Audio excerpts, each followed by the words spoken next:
What's going on, guys? So I am still here in Houston, Texas at the Nissan event. This is really cool. They have a lot of their new vehicles that some of them are released. They're actually out in the parking lot, and some of them are yet to be released, such as the new 2022 Nissan Pathfinder. Right next to us over here, we have the 2022 Frontier that I already showed you all. But jump into this vehicle. This is going to be a really cool vehicle because it's definitely going to compete against other vehicles in its, rough size, shape, capacities, and it's going to give you a lot of really cool features that a lot of other manufacturers just don't do, and they do it in a unique way. So hang tight, I'll be right back.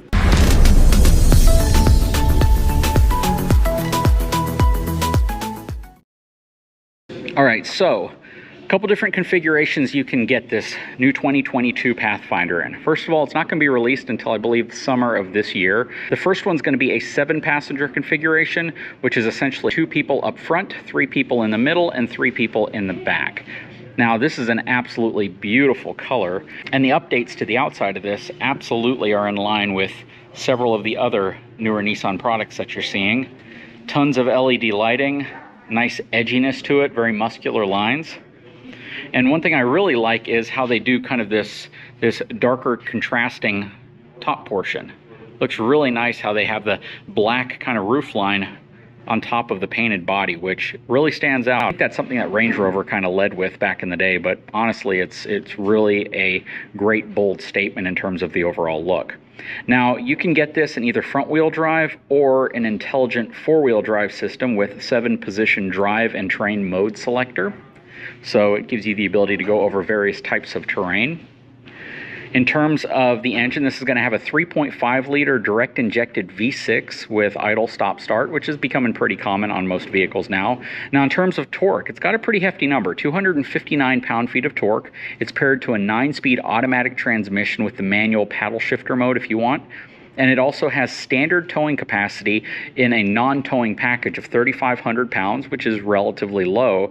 But if you get it with the towing package, it has best-in-class 6,000-pound maximum tow capacity, which means you would be all right to haul a pretty small lightweight travel trailer behind something like this if you needed to, or a small utility trailer. Tow hitch, which is rated for the 6,000-pound towing capacity, is standard on the Platinum, and it's available as an upgrade option on the SV or the SL model.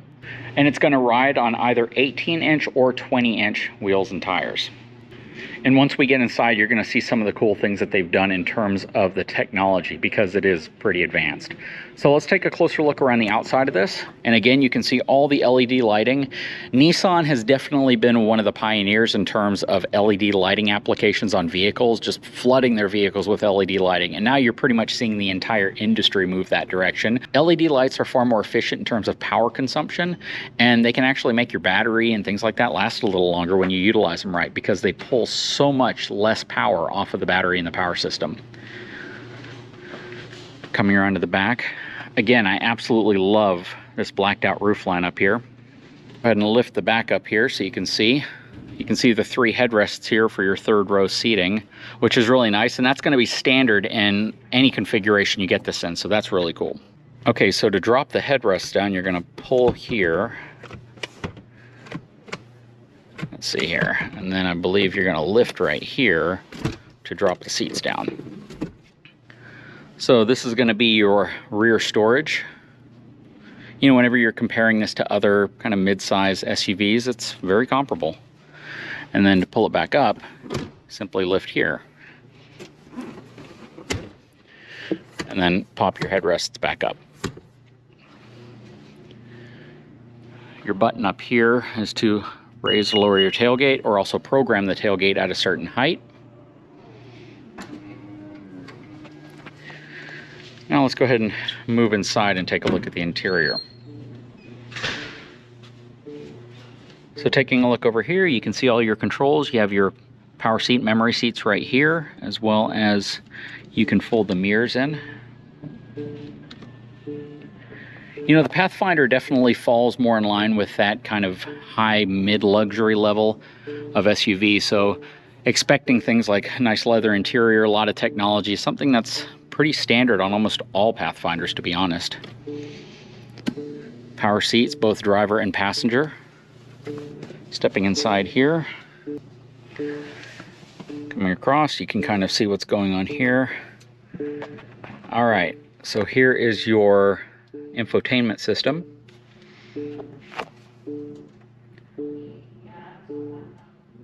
Very large display. I think the overall display up here, which all of this is digital, by the way, so the overall display up here is over a foot in diameter. I think it's like 12.3 inches. And then you have a 9-inch display right here for your infotainment system, which is super nice.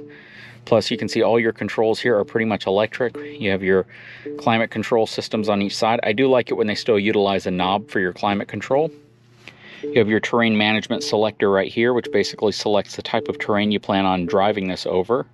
Parking brake. You have your shifter. This is kind of cool. It's this kind of interesting toggle shifter switch. You have your 12-volt outlet there, USB-C, USB outlet right there, 2 cup holders, a little place to prop up your phone right here, and that is a wireless charging system for your phone. Again, that display back there is super cool. All your main controls are here on your steering wheel, plus you have your paddle shifting right here to shift up and down if you want to feel a little bit more sporty. You have the nice word Pathfinder right here. Good size center console. The seats are very comfortable though, gotta give them that. You have a cool little accented area right there that you can use to hold your phone and things. And you know what? One thing I really like to see in these newer vehicles is consideration for people with phones. When you're traveling, the last thing you want to do is keep a smartphone in your pocket the entire time, and giving you little cubbies and little holes or areas that you can prop your phone up and just kind of get it out of your pocket is very thoughtful. And I think most auto manufacturers should consider that, especially with these larger phones that people carry around. This does have the dual pane panoramic sunroof up top. You can see the air conditioning vents for your second row and your third row back there. Here in the center, and we'll move to the back seat in a second, you have an armrest. This one does have a 7-person capacity. Now moving into the back, this is really cool when they put little shades, and I think more cars should do this as well. This is a really convenient feature, especially if you have folks in the back seat and the sun's beaming down on them. You're going to be on a long trip. Having the ability to shade the window is something that used to only be available on certain types of luxury cars in the past, like the Lexus LS, but now you're starting to see it on SUVs like this as well that are far more affordable. Coming to the back right here, you can see it has captain's chairs for second row, plus it has a nice center console that has some nice high gloss accents around it as well.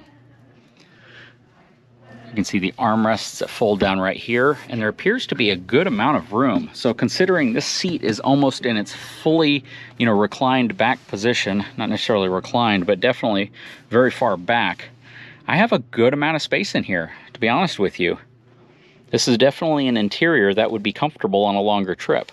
Now, in terms of third row, well, this is kind of cool. So I just found that you can slide the second row up, a feature that's missing from a lot of SUVs. So if you slide the second row up, you scoot these seats up just a hair because, again, they are very much in their, all the way back position. You have a reasonable amount of room for a third row. I definitely wouldn't want to cram some tall adults or teenagers back there for too long. But, if you're taking the family out to a game or if you're going to a movie or something, you can definitely fit the family in here. And that's the consideration I think most people need to have with something like this is you have the capability. It doesn't mean you're going to use it. It doesn't mean that it's practical for everybody, but you have the capability, which is nice. You have some charging outlets back there, plus you have some drink holders, 2 on each side, and some really tall headrests. Back here you have your rear air conditioning controls, which is nice, plus 150 watt AC outlet back here, USB, USB-C connections as well. Very cool. And in the comments, let me know, would you rather take one of these in a 7-passenger configuration or an 8-passenger configuration? Do you need the captain's chairs, or would you prefer to have a bench back here? And I think some of that has to do if you have children, if you have, a small infant or somebody with a baby seat, you tend to want to put it in the center because it's the safest place to put it. Overall, though, beautifully designed interior. Now, the Pathfinder has always been a very nice vehicle, so there's always been a lot of technology with it, 360 cameras, all of that stuff. And this is definitely an evolution from the current body style Pathfinder. It's going to be something that if you are looking to get a new Pathfinder, or if you're moving from a competing SUV, a Ford Explorer or Honda Pilot, something like that, you should definitely consider looking at it, because these are very, very nice in terms of amenities, features, luxuries, comfort. They're just really, really great vehicles, and they've definitely stepped up the game a bit with this newer, edgier design. Anyways, guys, I sure hope you enjoyed this video. If you haven't had a chance, please take a moment, subscribe to my channel, give me a thumbs up, and we'll talk to you again very soon.